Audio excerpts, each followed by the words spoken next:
SIR নিয়ে আজ বারুইপুরের সভা থেকে অভিষেক বন্দ্যোপাধ্যায় শুধু নির্বাচন কমিশন নয়, বিজেপিকেও কড়া ভাষায় আক্রমণ শানিয়েছেন। বিজেপি নিয়ে এসেছে এসআইআর, তাই মানুষ করবে এফআইআর। তৃণমূল কংগ্রেস বিশুদ্ধ লোহার মতো, যত আঘাত তত শক্তিশালী হবে দল। আর কি বলেছেন অভিষেক বন্দ্যোপাধ্যায়, রাখবো আপনাদের সামনে। আজকে শুধুমাত্র এরা বাংলার প্রকল্পের টাকা বন্ধ করেই শান্ত নয়, বাংলার গরিব মানুষকে তার মৌলিক অধিকার থেকে বঞ্চিত করতে এসআইআর নিয়ে এসছে। এরা নিয়ে এসছে এসআইআর, আর মানুষ গণতান্ত্রিকভাবে ভোটের বাক্সে জবাব দিয়ে করবে এদের বিরুদ্ধে এফআইআর।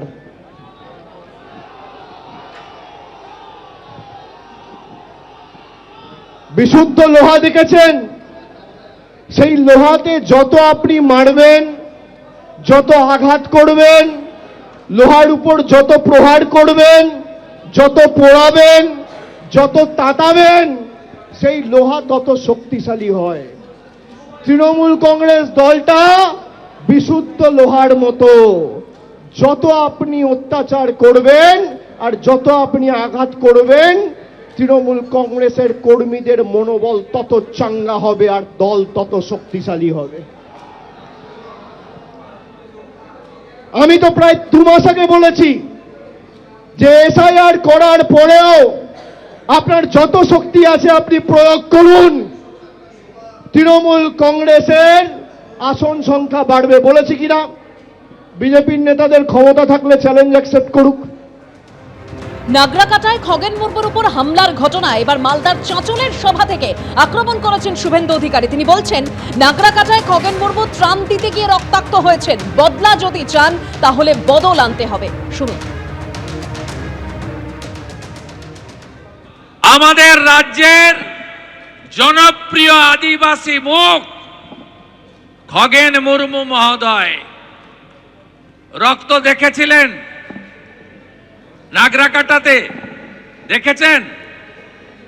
কি করতে গেছিলেন খগেনদা? রিলিফ দিতে,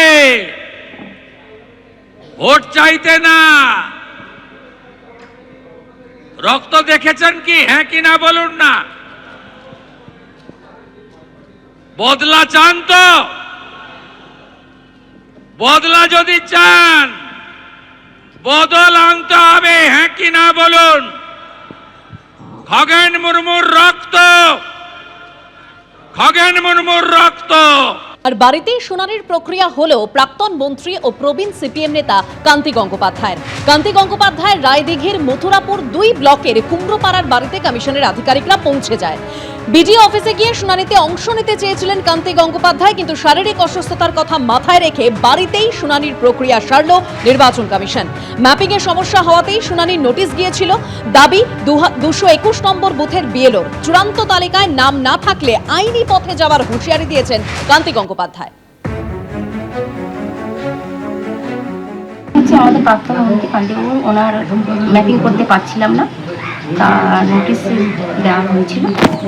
তা সেই কারণে ওনার সমস্ত ডকুমেন্টস যা দিল সব ঠিকই আছে। এটা হচ্ছে টেকনিক্যাল প্রবলেমের জন্য আমি ম্যাপিং করতে পারছিলাম না। এখানে কি অন্যের মতো আরো অনেকেরই সমস্যা হয়েছে এরকম? হ্যাঁ, আরও অনেকেরই সমস্যা আছে। সামান্য কোনো ভুল ত্রুটি ওদের নজরে পড়েছে, হয়তো ম্যাচ করছে না, সেটাকে ভেরিফাই করে নেব। কিন্তু বিজেপি যে যেতে চেয়েছিলাম, ভিডিও বললো আপনি বাড়িতেই থাকুন, আসতে হবে না আপনাকে। এই মুহূর্তে কাগজপত্র দেখে চলে গেল, বললো ঠিক আছে। ওকে তো তাই বলবো, কিন্তু তারপরেও যদি কোনো অসুবিধা হয় কি করবেন? সহযোগিতা করবো। ফাইনাল ভোটার লিস্ট আসা পর্যন্ত দেখবেন? নাহলে তো কোর্ট আছে। তো আপনার মতো এখানে আরো অনেকেরই মানে সমস্যা হচ্ছে, যেটা বললো বিএলও শোনা। তো কি মনে হচ্ছে এসআইআর প্রক্রিয়ার কোথাও কোনো কি অসুবিধা রয়েছে? সে আমি বলতে পারবো না, তবে এই বুথে 103 জন এরকম নোটিশ পেয়েছে, সংখ্যায় বেশি। অন্যদিকে বনগাঁ দক্ষিণের বিজেপি বিধায়ক স্বপন মজুমদারের এসআইআর শুনানি। 2002 সালের ভোটার তালিকায় নাম নেই স্বপন মজুমদারের। 2002 সালের তালিকায় নাম না থাকায় তাকে শুনানিতে তলব করা হয়।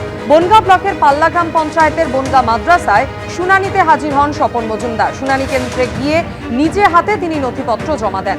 2002 এর আগে মুম্বাইতে ছিলাম, সেই কারণেই তালিকায় নাম ছিল না। 2002 সালের আগে বাবার মৃত্যুর কারণে ম্যাপিং হয়নি, এমনটাই দাবি করেন বিজেপি বিধায়ক।